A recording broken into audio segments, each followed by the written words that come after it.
and leaders of society, Panditji and great Pandits are pranam to you. Veda is a science, not just a belief. And it's a science of the laws of nature. His Holiness Maharishi Mahesh Yogi has revealed the different layers and values of Veda. Veda has a teaching that can be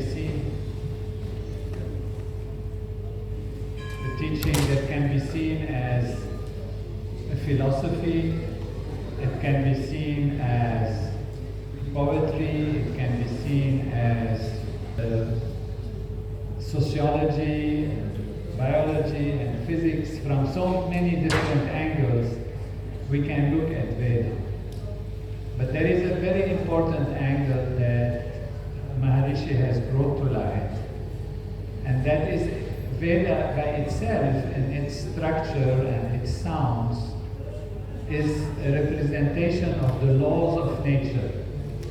The laws of nature are what manages the universe, which means, for example, laws of electromagnetism. They define the relationship and entities on an electrical level or magnetic level. Laws of gravity, they define the forces and the relationship between mass and how they fall and how they interact together. And science to discover the laws of nature on an objective level, which means by analyzing the outside world and trying to see how things happen and what are the laws that manage the activities on the surface level.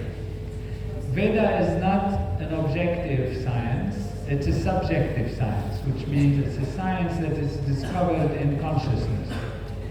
And in fact, when you look at science, even modern discoveries, they are first actually discovered in our awareness, in our consciousness, in our logic, and then they are verified in the objective field of life.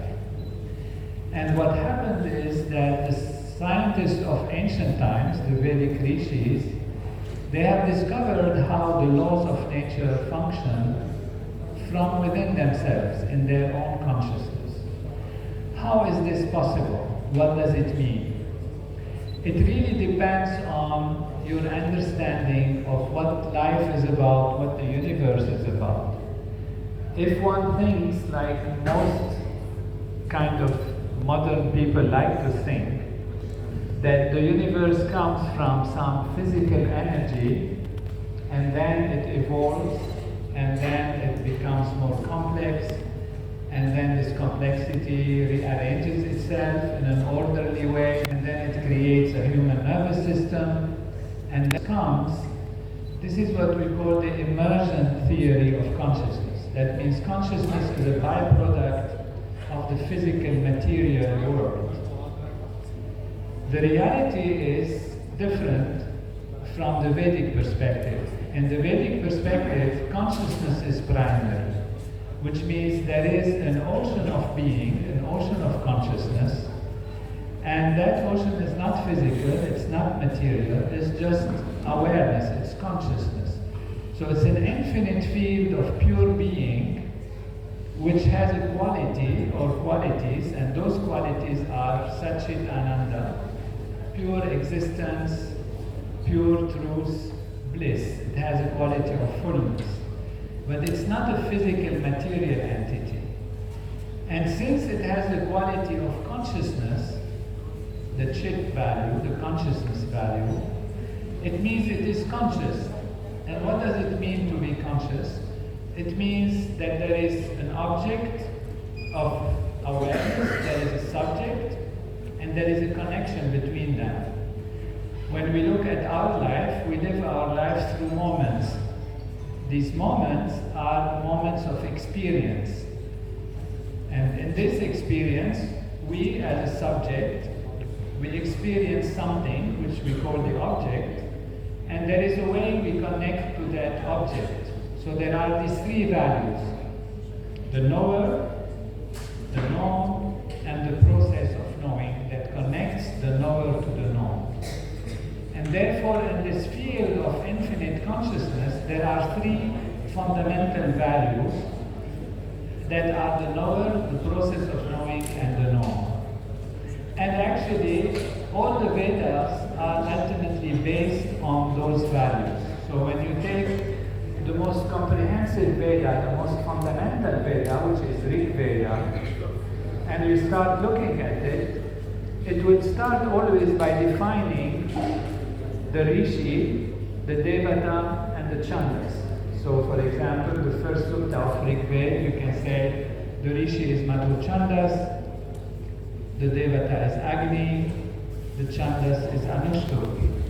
This really defines the basic qualities of the knower, the Rishi, the known, in this case the Chandas, the sound, the rhythm, the vibration, and what connects them, what puts them together, which is the Devata. This is really a cognition of Maharishi.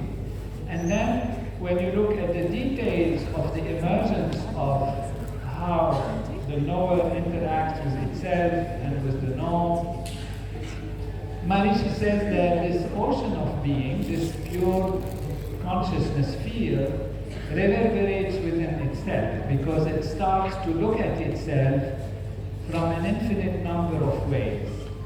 So it's like the ocean of consciousness starts to create waves.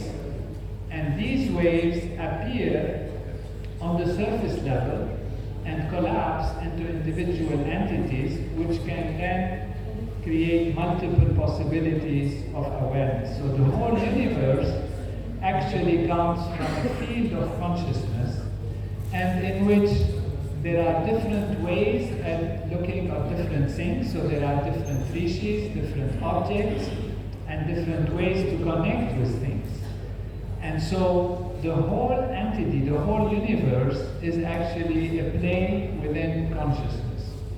So the book, Consciousness is All There Is, explains in detail how this is possible and compares it to modern science, modern discoveries in physics, logic, experiments that show that actually when you act from the level of consciousness, you can change your physiology, and in particular, for example, transcendental meditation, which is a simple technique that takes you from the surface level of the mind, which means the surface waves, and allows you to dive in to the ocean of consciousness, to transcend. To transcend means to go beyond.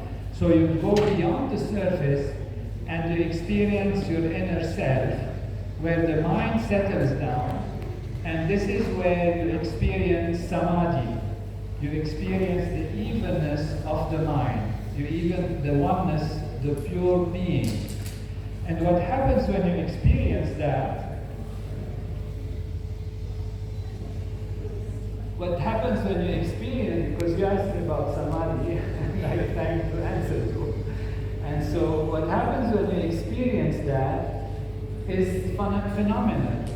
You see the body changes, the mind changes, the intellect, and there is very positive changes in your whole physiology, in your whole behavior, and there are hundreds of scientific research studies that show that from the field of consciousness, you can change the material aspect of our body, our health, our behavior. Students have better grades, there is anxiety, decrease in depression, there is greater hope in life, there is greater intelligence being displayed. At the same time, one experiences the field of pure being, and one knows, I am that, which is what you have been talking about and which all the great leaders have been talking about. And so there is a real science of consciousness that explains how the universe manifests and how the vibrations of the Veda and their structure are actually the expressions of natural law, and how all of these manifest in our own human physiology as we are the replica of Veda and Vedic literature, and what it means to have devatas, and how the devatas actually are within us. And Naveen here is doing a great job in promoting this. Thank you. And that consciousness is primary and consciousness manifests in the physiology, and we have the technologies of consciousness that allows us to develop our consciousness and therefore develop our physical body as an entity. And also there is scientific research that shows that when we practice these Vedic techniques together, we create an effect in society, a collective effect in society. And there are 116 different scientific research studies that show that when the Vedic techniques are used, such as transcendental meditation and advanced techniques, together, you can reduce conflict, you can reduce crime, accidents of the road, infant mortality, hospital admission decreases, and all of these studies have been peer-reviewed, have been evidence-based, documented, and published in scientific journals. So what we have today is a powerful knowledge and a powerful technology, not just a nice, beautiful knowledge, but powerful technologies of consciousness. What we have seen is also in the use of the Vedic sounds that you can actually remove imbalance in the physiology, you can improve health, and you can remove challenges such as is practiced in the yagyas. So when the Vedic Pandits chant the Veda, it's not that they are praying to some force that is outside, somewhere hidden. What they are doing is, on the level of sound, they are enlivening the laws of nature that maintain the whole universe in perfect balance. It's a direct effect from the sound, and particularly when the sound is pronounced on the field of consciousness that is more settled. That is why it's important to transcend and to act from the field, from the basis of the field, so that you can get the maximum waves on the surface. Vice Chancellor mentioned something very interesting about the world today, where we are surrendering to information and to data, and more now with artificial intelligence, where you get people who are saying, okay, the artificial intelligence can do the work for me, I don't need to use it. So what will happen to the development of life, the development of the human being?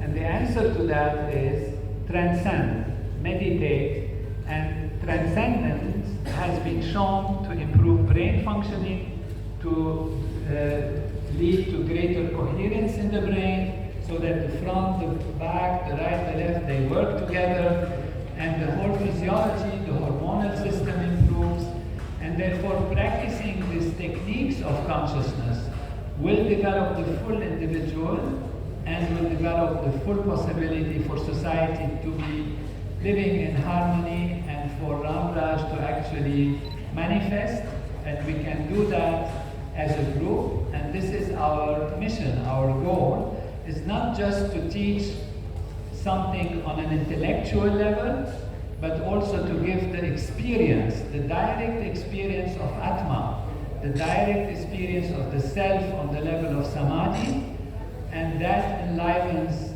that reality in our own life. It enlivens all the devata which are within us, and therefore enlivens them in society for the creation of a more harmonious society. So this is very much needed today.